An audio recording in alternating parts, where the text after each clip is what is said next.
Hi everyone, today I'll be going through the first dot point of the Pompeii and Herculaneum syllabus, which is geographical context. It's pretty short and straightforward, so the video won't be too long. So first, the geographical setting. So both towns are located on the coast of the Bay of Naples in the region of Campania, south of Rome. The Mediterranean Sea enabled easy access to trade and communication with other parts of the world.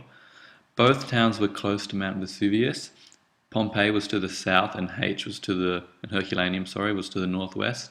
The region of Campania was very fertile, as in the land, because of the volcanic soil, and the slopes of Mount Vesuvius were ideal for agriculture. So sources are important as well, and a good source would be Bacchus and Mount Vesuvius, which is a wall painting from a household shrine in the House of the Centenary. It depicts Vesuvius and the land with crops and barley being grown. It shows the fertility of the land, which is a good source, and you can use it in a variety of contexts. Resources. So Pompeii had many agricultural resources because of the fertile land, as I said earlier. The climate, mild winters and early springs were also ideal for agriculture. Wheat and barley were prominent. Cabbages, broad beans, chickpeas, dates, figs and olives were all grown. Olives were further crushed and further produced into olive oil. Sheep and goats were grazed. Wool was an important resource in Pompeii. And sea was exploited and was used especially for the preservation of fish and meat. More resources. So the rich volcanic soil enabled the planting of vineyards, so wine could be produced.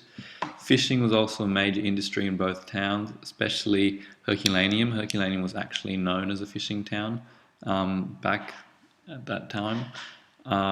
Fish was crushed and produced into garum, which was a fermented fish paste, and it was made out of the fish intestines, and it was considered a delicacy in Pompeii, especially for the higher class. And as for resources, there was a grain mill made of lava stone in Pompeii. There's a mosaic of fruit in the Naples National Archaeological Museum, and there's another mosaic called Produce from the Sea, which is also held at the Naples National Archaeological Museum.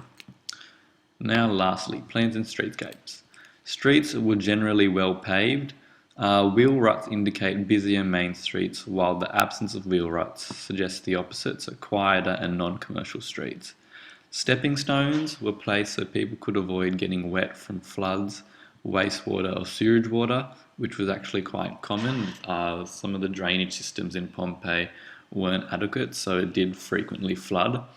And lastly, the Nucerian Gate in Pompeii was one of the 8 gates into the city, near the amphitheatre. The road leads down to more than 40 tombs outside the city, and this is because Roman law prevented burial sites from being within the city.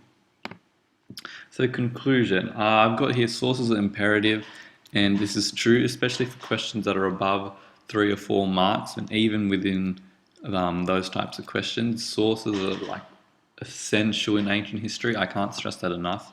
So make sure you always include sources. Anyway, I hope this video helped.